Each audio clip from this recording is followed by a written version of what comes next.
হরে কৃষ্ণ, রাধে রাধে। গীতামৃত চ্যানেলে স্বাগত। আজ আমরা ভগবদ্গীতা যথাযথের প্রথম অধ্যায়ের 21 এবং 22 নম্বর শ্লোক আলোচনা করব।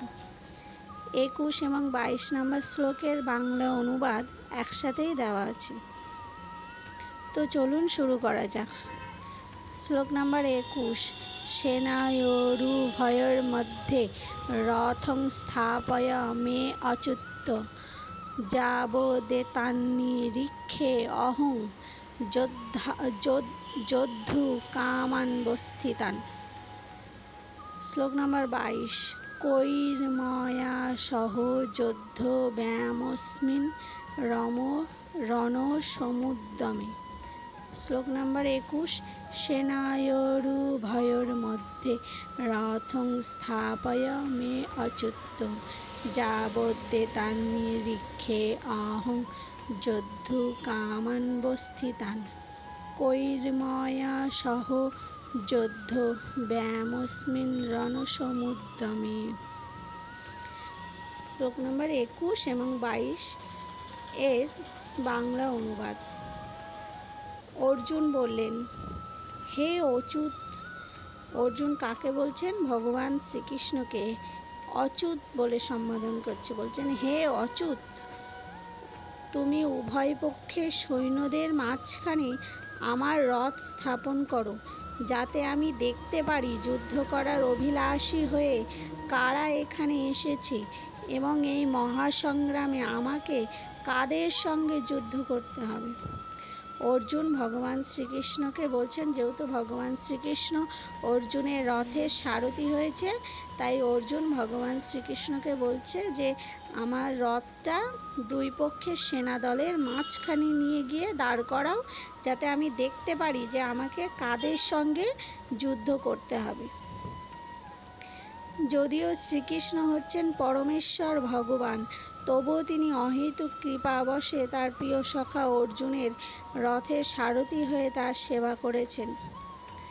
যেহেতু ভগবান শ্রীকৃষ্ণ তিনি হলেন পরমেশ্বর ভগবান, তবুও তিনি করুণার বশবর্তী হয়ে তার প্রিয় সখা অর্জুনের রথের সারথি হয়ে ভক্তের সেবা করেছেন। ভক্তের প্রতি করুণা প্রদর্শনে ভগবান কখনো চ্যুত হন না। মানে ভক্তের প্রতি করুণা প্রদর্শন করতে ভগবান কখনো চ্যুত হন না, তাই তাকে বলা হয় অচ্যুত। তাকে অচ্যুত বলে সম্বোধন করা হয়েছে। ভগবানকে কেন অচ্যুত বলা হয়েছে? তার কারণ তিনি ভক্তের প্রতি করুণা প্রদর্শন করতে কখনো চ্যুত হন না। অর্জুনের রথের সারথি হওয়ার ফলে তাকে অর্জুনের আদেশ অনুযায়ী কাজ করতে হয়েছিল। যেহেতু তা করতে তিনি কুণ্ঠিত হননি, তাই তাকে অচ্যুত বলে সম্বোধন করা হয়েছে। যেহেতু তিনি অর্জুনের রথের সারথি হয়েছেন, সেহেতু অর্জুন বলেছেন তার রথটাকে দুই পক্ষের সেনাদলের মাঝখানে নিয়ে গিয়ে দাঁড় করাও। এই অর্জুনের আদেশ অনুযায়ী কাজ করতেও ভগবান শ্রীকৃষ্ণ কুণ্ঠিত হননি, তাই তাকে অচ্যুত বলে সম্বোধন করা হয়েছে। যদিও তিনি তার ভক্তের রথের সারথি হয়েছেন, তবুও তার পরম পদ কেউ দাবি করতে পারে না। যেহেতু তিনি ভক্তের রথের সারথি হয়েছেন, যেহেতু অর্জুন ছিলেন ভগবানের সবথেকে প্রিয় ভক্ত, তাই তিনি ভক্তের রথের সারথি হলেও তার পদ, মানে যে পরমেশ্বর ভগবানের যে পদ, তা কেউ দাবি করতে পারে না। সকল অবস্থাতেই তিনি হচ্ছেন পরম পুরুষ ভগবান বা সমস্ত ইন্দ্রিয়ের অধীশ্বর। যে কোনো পরিস্থিতিতে তিনি হলেন পরমেশ্বর ভগবান এবং সমস্ত ইন্দ্রিয়ের অধীশ্বর। ভগবানের সঙ্গে ভক্তের সম্পর্ক মধুর ও অপ্রাকৃত। ভগবানের সঙ্গে ভক্তের যে সম্পর্ক, সে হলো অত্যন্ত মধুর এবং অপ্রাকৃত। অপ্রাকৃত মানে প্রকৃতিতে যা দেখা যায় না, অপ্রাকৃত। ভক্ত সর্বদাই ভগবানের সেবায় উন্মুখ। ভক্ত সবসময় ভগবানের সেবায় উন্মুখ, মানে ভক্ত সবসময় ভগবানের সেবা করতে চায়। ঠিক তেমনি ভগবান ও তার ভক্তের কোনো রকম পরিচর্যা করতে সুযোগের অন্বেষণ করেন। ভক্ত যেমন ভগবানের সেবা করতে চায়, সেরকম ভগবানও তার ভক্তের পরিচর্যা করতে সুযোগের অন্বেষণ করে, মানে সুযোগ খোঁজে যে ভগবান কখন তার ভক্তের সেবা করবে। ভগবান যখন তার শুদ্ধ ভক্তের আদেশ অনুসারে তাকে পরিচর্যা করার সুযোগ পান, তখন তিনি অসীম আনন্দ উপভোগ করেন। ভগবান যখন তার শুদ্ধ ভক্তের আদেশ অনুসরণ করে তাকে তার সেবা করার সুযোগ পান, তখন সেই ভক্তের সেবা করার সুযোগ পান, তখন ভগবান খুব আনন্দ উপভোগ করেন। ভগবান হচ্ছেন সর্বলোক মহেশ্বর, তিনি সর্বলোকের মহেশ্বর। ভগবান শ্রীকৃষ্ণ হচ্ছেন সর্বলোকের মহেশ্বর। যেহেতু তিনি হচ্ছেন প্রভু, প্রত্যেকেই তার আদেশের অধীন, তাই তাকে আদেশ দেবার মতো তার ঊর্ধ্বে আর কেউ নেই। যেহেতু ভগবান হচ্ছেন প্রভু, সবাই তার আদেশ অনুযায়ী কাজ করে।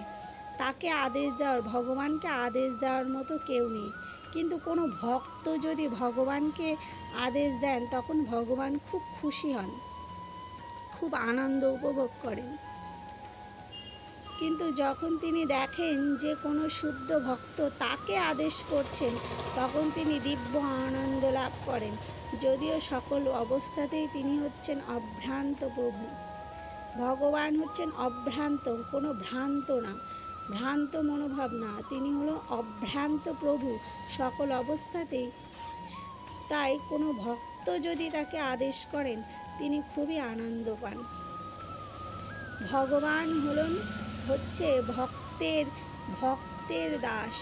ভগবান বলেছেন যে ভগবদ গীতায় ভগবান বলেছেন, আমার ভক্তরাও আমাকে ভালোবাসে, আমিও আমার ভক্তদের ভালোবাসি। যে ভক্ত আমার চোখের আড়াল হয় না, সেই ভক্তের কাছেও আমি কখনো আড়াল হই না। অর্থাৎ ভগবানের চোখের আড়াল ভক্ত হন না, ভক্তের চোখের আড়ালও ভগবান হন না। ভগবানের শুদ্ধ ভক্তরূপে অর্জুন কখনোই কৌরবদের সঙ্গে যুদ্ধ করতে চাননি। ভগবানের শুদ্ধ ভক্ত, মানে অর্জুন ছিলেন ভগবানের শুদ্ধ ভক্ত। তিনি কৌরবদের সঙ্গে, মানে দুর্যোধনদের সঙ্গে কোনো যুদ্ধ করতে চাননি। কিন্তু কোনো রকম শান্তিপূর্ণ মীমাংসা করতে অনাগ্রহী দুর্যোধনের দুর্দমনীয় মনোভাব তাকে যুদ্ধে অবতীর্ণ হতে বাধ্য হয়েছিল।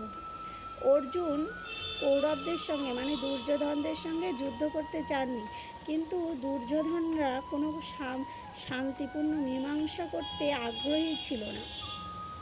তাদের দুর্দমনীয় মানে হচ্ছে প্রচণ্ড হিংস্রপরায়ণ মনোভাবের জন্য এই যুদ্ধ অবতীর্ণ হয়েছিল। তাই তিনি যুদ্ধের আগে একবার দেখে নিতে চেয়েছিলেন তার বিপক্ষে যুদ্ধ করতে কে কে এই রণাঙ্গনে উপস্থিত হয়েছিল। বলছে যে অর্জুন যুদ্ধ করতে চায়নি, পঞ্চপাণ্ডবেরা যুদ্ধ করতে চায়নি, তারা যাতে আপোষ মীমাংসা করে যুদ্ধ এড়ানো যায় সেই চেষ্টা করেছিলেন। কিন্তু দুর্যোধনেরা কোনো আপোষ মীমাংসা করতে চাননি, তার ফলে এই যুদ্ধ হয়েছিল। অর্জুন একবার যুদ্ধের আগে দেখে নিতে চেয়েছিল তার বিপক্ষে, মানে দুর্যোধনেরা তার বিপক্ষে, যে দুর্যোধনেরা সেই রণাঙ্গনে উপস্থিত হয়েছিল তাদেরকে অর্জুন একবার দেখে নিতে চেয়েছিল। যদিও যুদ্ধক্ষেত্রে শান্তি স্থাপন করার কোনো প্রশ্নই ওঠে না, তবু যুদ্ধের আগে অর্জুন একবার সকলকে দেখতে চেয়েছিলেন। যুদ্ধ একবার শুরু হয়ে গেলে যুদ্ধের সকল যোদ্ধারা সৈন্যসজ্জায় যখন রণক্ষেত্রে এসে উপস্থিত হয়, তখন সেখানে শান্তির কোনো প্রশ্নই ওঠে না। তবুও যুদ্ধের আগে অর্জুন সকলকে, মানে কৌরব পক্ষের সকলকে একবার দেখে নিতে চেয়েছিলেন। তিনি দেখে নিতে চেয়েছিলেন সেই অন্যায় যুদ্ধে কৌরবেরা কতখানি উৎসাহী। তিনি দেখতে চেয়েছিলেন, মানে অর্জুন দেখতে চেয়েছিলেন যে কৌরবেরা এই যুদ্ধে কতটা উৎসাহী, কতটা আনন্দিত। যদি ভিডিওটি ভালো লেগে থাকে চ্যানেলটি সাবস্ক্রাইব করবেন, পাশে থাকা বেল আইকনটি প্রেস করে দেবেন যাতে নতুন ভিডিও চালে সবার আগে আপনাদের কাছে নোটিফিকেশন চলে যায়। হরি বল, রাধে রাধে।